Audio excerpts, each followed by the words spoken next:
नमस्कार सर्वांना, Rupali delicious kitchen मध्ये आपलं स्वागत आहे। आज आपण ज्वारीच्या पिठाचे धिरडे किंवा घावन बघणार आहोत। हे एकदम असे पोटाला हलके असतात पचण्यासाठी आणि खाण्यासाठी पण तेवढेच रुचकर आणि स्वादिष्ट लागतात। तर मग चला साहित्य बघूया आणि रेसिपीला सुरुवात करूया।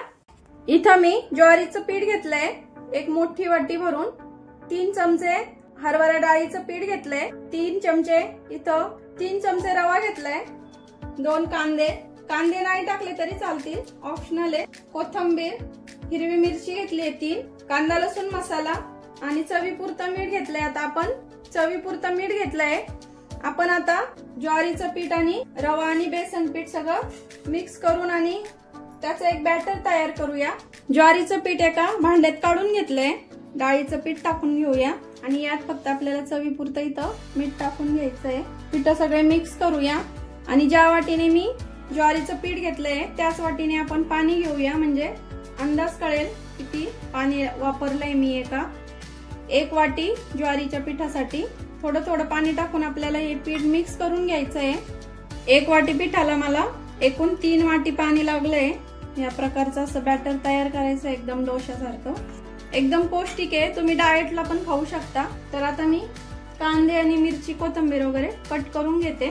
10 मिनिटं झाले, आता छान भिजलंय आपलं पीठ। 10 मिनिटांसाठी रेस्टला ठेवलं होतं झाकून। आणि कांदा कोथिंबीर हिरवी मिरची एकदम बारीक कट करायची आहे। बॅटर एकदम मिक्स करायचं, रवा टाकलेला असतो त्यामुळे तो तळाशी जाऊन बसू शकतो।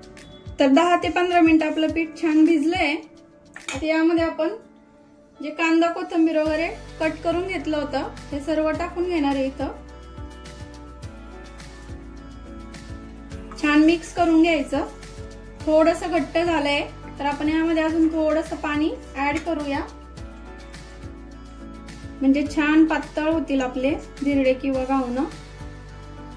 तर आता करायला घेऊया। पॅन वरती आपल्याला तेल टाकून घ्यायचंय थोडंसं। पहिल्या धिरड्याला थोडं जास्त लागतं, बाकीच्या धिरड्यांना कमी कमी लागत जातं नंतर। गॅस कमीच ठेवायचा आहे आणि असं पसरून पसरून आपल्याला हे बॅटर टाकत जायचं आहे। तुम्हाला किती पातळ किंवा किती जाडसर आवडतं त्यानुसार तुम्ही हे करू शकता। तर उलटण्याने मी असं छान पसरून घेते सर्व बाजूनी। आणि इथं जो कांदा लसूण मसाला घेतलाय तो असं ओलसर असला ना वरनं धिरडं की तेव्हाच टाकून घ्यायचं, म्हणजे तुम्ही छोट्या मुलांना पण देऊ शकता बिना मसाल्याचं, मसाला न टाकता। वरनं थोडंसं तेल टाकून घेते आणि आपल्याला याच्यावर झाकण ठेवायचंय 2 मिनिटांसाठी। झाकण ठेवूया आणि गॅस मीडियम ठेवायचा आहे। मीडियम गॅसवर छान परतून घ्यायचंय आपल्याला धिरडं हे। 2 मिनिटं झाली आहे, बघूया आता।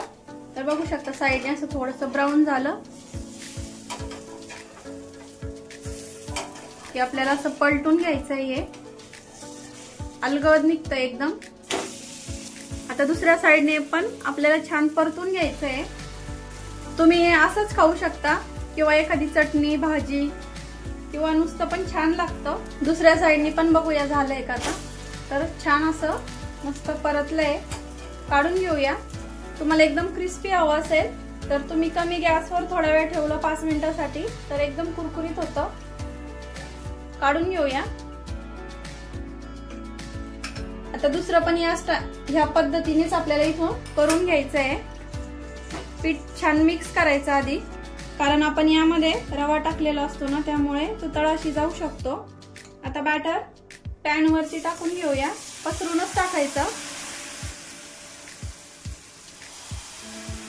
आणि पटकन स्प्रेड करायचं हे, नाहीतर मग तवा तापलेला असतो ना तर जास्त जाडसर होऊ शकतं। मुलांच्या डब्याला पण देऊ शकता तुम्ही, पोटभरीचं पण आहे आणि हलकं फुलकं असतं। ओलसर असतानाच आपल्याला इथं थोडासा मसाला स्प्रेड करून घ्यायचा आहे आणि थोडंसं तेल, झाकण ठेवून घेऊया आणि मीडियम गॅसवर 2 मिनिटांसाठी परतून घेऊया। 2 मिनिटं झाली, बघूया अगदी अलगद असं उलटतं हे धिरडं। आता दुसऱ्या साईडनी पण आपल्याला छान भाजून घ्यायचं आहे आणि रंग बघू शकता, डाळीच्या पिठामुळे असं थोडासा ब्राऊन रंग येतो त्याला आणि रव्यामुळे थोडासा क्रिस्पीनेस येतो।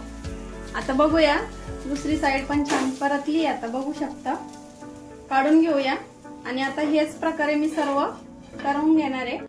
पोटाला पचायला हलका असं ज्वारीचे धिरडे तर नक्की ट्राय करून बघा। रेसिपी कशी वाटली कमेंट मध्ये नक्की सांगा।